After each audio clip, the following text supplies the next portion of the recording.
Hello again, and welcome to another episode of The Really Show, where we talk about the funny, weird, and interesting things we find online. I'm your host, Aaron Ross.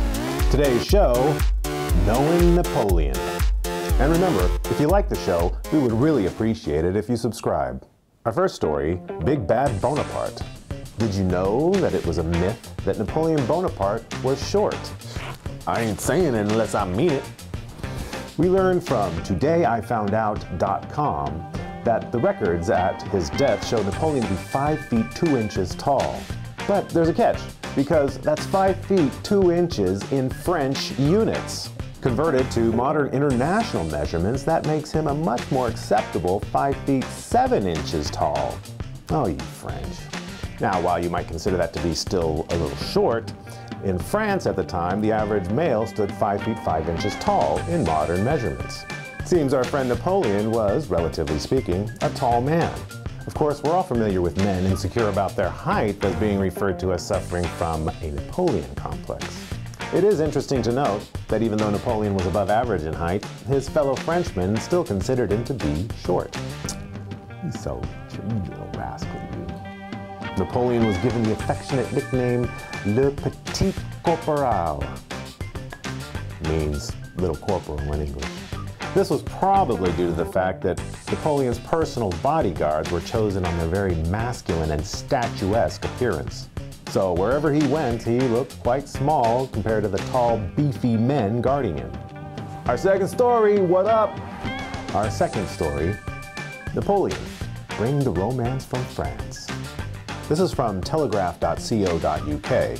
There's certainly nothing new about politicians writing books on history in themselves, but it does seem interesting that while Napoleon was busy destabilizing Europe and escaping from Elba, he had the time and inclination to write a short romantic novella. Obviously, he didn't have that much time because, forgive my pronunciation, Clisson and Eugénie is only 17 pages long. Forgive my French.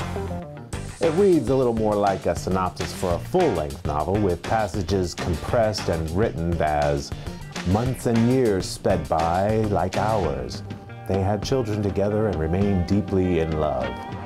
This story of love, war, and suicide has been pieced together from manuscript fragments, giving us just a tiny glimpse of what might have been going on in Napoleon's mind at the time. It is generally believed that the inspiration for this novella was his love affair with Bernardine Eugénie Désirée Clary. It's the story of a soldier, a brilliant young man who loves, loses, and eventually dies in battle, pierced by 1,000 blows. The story goes that Napoleon was an ambitious 26-year-old soldier when he wrote the manuscript, just prior to making his name in 1795 when he smashed a royalist coup in Paris. Napoleon was only 51 when he died in exile on St Helena. Discovered amongst his possessions was this manuscript, the pages of which were subsequently scattered far and wide as souvenirs. Since that time, the pages have been rescued and pieced together, with the first page alone selling for a whopping $26,000 at an auction. In recent years, the reconstructed manuscript was published in French and English. Jane Atkin, director of Gallic, publisher of the novella, believes this proves Napoleon was in fact an accomplished fiction writer. I didn't like a short romantic fiction. Yes, it may be short, but it casts an interesting light on a man we all thought we knew so well. And our last story, Bonaparte was cut apart, or Napoleon's missing member. We learned about this from wondersandmarvels.com. Yeah, this is strange.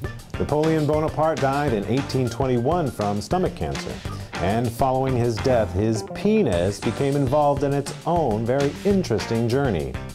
It began on the autopsy table on St Helena in the South Atlantic Ocean, home to Napoleon since the disastrous Battle at Waterloo. Dr. Francesco Antamarchi performed the autopsy. And it is believed that the doctor's aides took various body parts as souvenirs from the island, including items such as teeth, splinters of rib, nail clippings, etc. Take it. Take it. The doctor himself took Napoleon's death mask as well as other bits and pieces. Now, it was Napoleon's chaplain, Abbé Vignali, who happened upon the most private and intimate part of Napoleon's anatomy, which he took to his home in Corsica. Why wouldn't you? Thank you.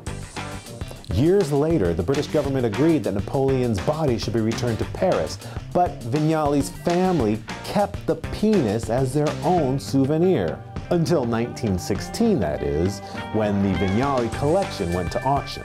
The penis was purchased by American collector A.S.W. Rosenbach in 1924 for the majestic price of $600. It seems that Rosenbach enjoyed his purchase because he loved to boast of his find, and even used it as a party conversation piece in his hometown of Philadelphia. Well, I guess that kind of makes sense now.